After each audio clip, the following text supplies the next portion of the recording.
চলো আজকে তোমাদের সাথে দারুণ একটা নিরামিষ রান্নার রেসিপি শেয়ার করা যাক। তো আজকে যে রেসিপিটা আমি শেয়ার করছি সেটা কিন্তু খেতে দুর্ধর্ষ লাগে, আর এটা বানানো কিন্তু খুব সহজ, কারণ এতে কিন্তু খুব বেশি উপকরণেরও প্রয়োজন হয় না, আর রান্না করতে কিন্তু সময়ও বেশি লাগে না। তো যেটা প্রথমেই আমি করেছি, একটু পোস্ত দানা আর কালো সর্ষে সাথে কাঁচা লঙ্কা একটু জল দিয়ে সামান্য ভিজিয়ে রেখেছি। আর এদিকে দেখো নিয়ে নিয়েছি সিমগুলোকে কিন্তু আমি প্রথমেই ভালো করে ধুয়ে নিয়েছি। নেবার পর যেভাবে সিমগুলো কেটে নেয় তো সেইভাবেই কিন্তু কেটে নিচ্ছি, মানে দুটো সাইড কাটার পরে দুটো সাইডে যে লম্বা লম্বা সুতো টাইপের থাকে সেগুলো টেনে ফেলে দিচ্ছি। আর দেখো এরকম মাঝখান থেকে দু টুকরো করে নিলাম। নেওয়ার পরে কিন্তু এখানে আমি জলের মধ্যে রেখে দিয়েছি। তো দেখতেই পাচ্ছ। তো অন্যদিকে গ্যাসেতে একটা কড়াই বসিয়েছি, যার মধ্যে জল ফুটছিল, একটু নুন দিয়ে দিলাম। এবারে কেটে রাখা সিমগুলো আমি এর মধ্যে দিয়ে দিয়েছি। বেশ কিছুক্ষণ কিন্তু আমি সিমটাকে একটু জলের মধ্যে সেদ্ধ করে নেবো। গ্যাসটা মিডিয়াম ফ্লেমে আছে।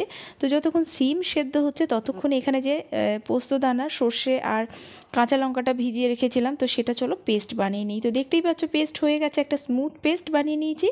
এবার এদিকে দেখো সিমটাও কিন্তু ততক্ষণে সেদ্ধ হয়ে গেছে। এবারে কি করব, সিমটাকে কিন্তু জল ঝরিয়ে আমি নামিয়ে নেব। নেওয়ার পরে এই একই কড়াইতে একটু মুছে নিয়ে আমি দিয়েছি সর্ষের তেল, সাথে এখানে দিয়েছি কালো জিরে আর চেরা কাঁচা লঙ্কা ফোড়ন, আর সাথে দিয়েছি একটু আদা বাটা। দেওয়ার পর আদাটাকে কিন্তু বেশ কিছুক্ষণ আমি এখানে দেখো তেলের মধ্যে ভেজে নিচ্ছি। নেওয়ার পর কিন্তু এর মধ্যে আমি দিয়ে দেবো ওই সেদ্ধ করে রাখা জল ঝরানো সিমগুলো। তো বেশ কিছুক্ষণ কিন্তু আমি মিডিয়াম ফ্লেমে এইভাবে সিমগুলোকে একটু ভেজে নিচ্ছি। তো ভেজে নেওয়ার পরে তো দেখতেই পাচ্ছ একটু মানে দাগ দাগ হয়েছে। এরপরে কিন্তু যে পেস্টটা এতক্ষণ বানালাম, মানে সর্ষে, পোস্ত আর কাঁচা লঙ্কা, সেই পেস্টটাই কিন্তু আমি বেশ কিছুটা না, পুরোটাই আমি এর মধ্যে দিয়ে দিচ্ছি। আর দিয়েছি সামান্য একটু জল, স্বাদ মতো নুনও এখানে অ্যাড করলাম। খুব বেশি নুন দেওয়া যাবে না, কারণ সিমটা কিন্তু নুন দিয়েই সেদ্ধ করেছি।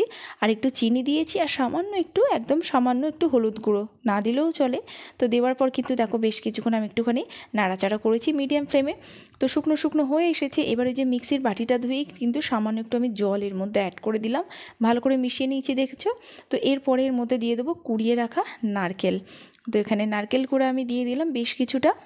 দেওয়ার পরে কিন্তু এটাকে আমি একটু মিশিয়ে নেব। তো এটাকে ভালো করে মিশিয়ে নিলেই কিন্তু রান্নাটা আমাদের কমপ্লিট। তো গ্যাসটা অফ করে এর মধ্যে শুধু একটু দিয়ে দেবো কাঁচা সর্ষের তেল। দেওয়ার পরে কিন্তু ভালো করে মিশিয়ে নিলেই হয়ে যাবে। তো এরকম অনেক রেসিপি কিন্তু আমার চ্যানেলে আছে, অবশ্যই চেক আউট করে নিও। আর এই রেসিপিটা কিন্তু অবশ্যই ট্রাই করো, খেতে সত্যিই ভালো লাগে যারা কিনা নিরামিষ রান্না খেতে পছন্দ করো। তো চলো আবারও দেখা হবে নতুন কোনো রেসিপির সাথে। ততক্ষণের জন্য ভালো থেকো, সুস্থ থেকো, টাটা।